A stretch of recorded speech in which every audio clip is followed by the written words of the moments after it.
안녕하십니까. 법무법인 차원의 진혜원 대표 변호사입니다. 저희 법무법인 차원은 수많은 부동산 분쟁 사건에서 승소한 경험과 전문성을 바탕으로 관련 사건들에서 문제 해결을 위해 정확한 판단을 제시하고 성공적인 결과를 만들어 왔습니다.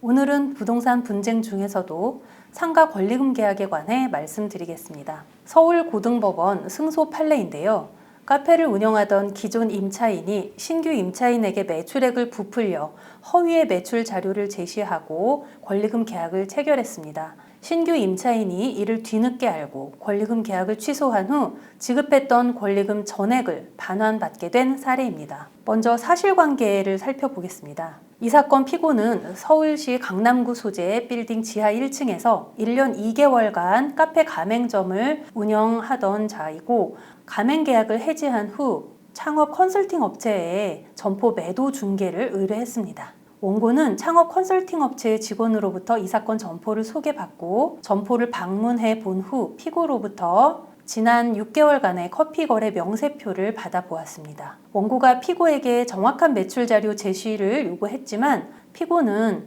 자신이 점포를 인수한 후부터 얼마 전까지 본사에 지급하는 로열티를 줄이기 위해서 매출을 누락했기 때문에 정확한 매출 자료가 없다고 하면서 포스에서 출력한 바로 직전 달의 매출 자료만 제시했습니다. 그 매출 자료에는 월 매출액이 2,300여만 원으로 기재되어 있었습니다. 피고는 평소 매출은 월 2,200에서 2,300만 원 정도이고 여름에는 2,500만 원 이상 매출을 올린다고 설명을 했습니다. 또 피고는 손익분기점이 월 1,700만 원 정도라고 알려주었습니다. 이후 원고는 피고와의 사이에서 이 사건 점포의 임차권 양도 계약과 함께 권리금을 2억 4천만 원으로 하는 이 사건 권리금 계약을 체결했습니다. 원고는 이 사건 점포를 인도받아서 1년 7개월가량 운영했으나 월 평균 매출액은 약 1,300만 원에 미치지 못했습니다. 원고가 카페를 운영한 이후 알게 된 바에 의하면 피고가 영업하던 기간 중 포스 시스템에 저장되어 있던 그 매출 집계액이 피고가 점포 매도 중개를 의뢰한 시점부터 단 2달간만 매출액이 2,300만 원 정도였고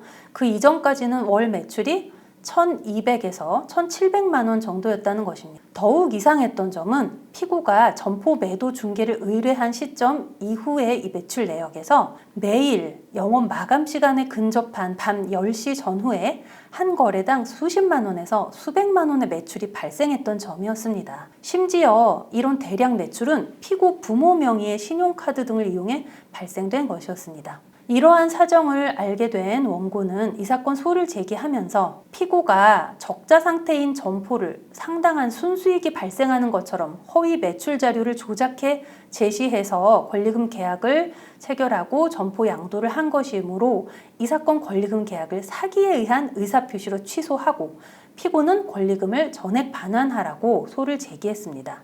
이에 대한 법원의 판단을 살펴보겠습니다. 서울고등법원은 피고가 원고에게 매출 정도나 수익 여부를 알려주는 정도를 벗어나서 매도 중개를 의뢰한 직후부터 한 달 이상 실제 매출이 없는데도 있는 것처럼 허위의 가공 매출을 포스에 기록하고 원고에게 그런 허위 매출이 포함된 포스 매출 자료를 인쇄해 제시함으로써 실제보다 많은 매출이 있는 것처럼 알려줬고 이러한 행위는 사회상규를 벗어난 위법한 기망행위다 라고 판단했습니다. 또 법원은 점포 매출액은 권리금 산정에서 매우 중요한 요소인데 피고가 제시한 매출 자료상 총 매출액 2,300만 원에 포함된 허위 매출액이 645만 원으로 즉 28%나 됩니다. 그 규모에 비춰볼 때 원고가 만약 허위 매출이 없는 실제 매출 자료를 받아보았고 그러한 매출로는 손익분기점을 넘지 못하는 적자 상태라는 점을 알았더라면 이 사건 권리금 계약을 체결하지 않았거나 최소한 동일한 조건, 같은 액수의 권리금으로는 이 사건 점포를 양도받지 않았을 것으로 보이므로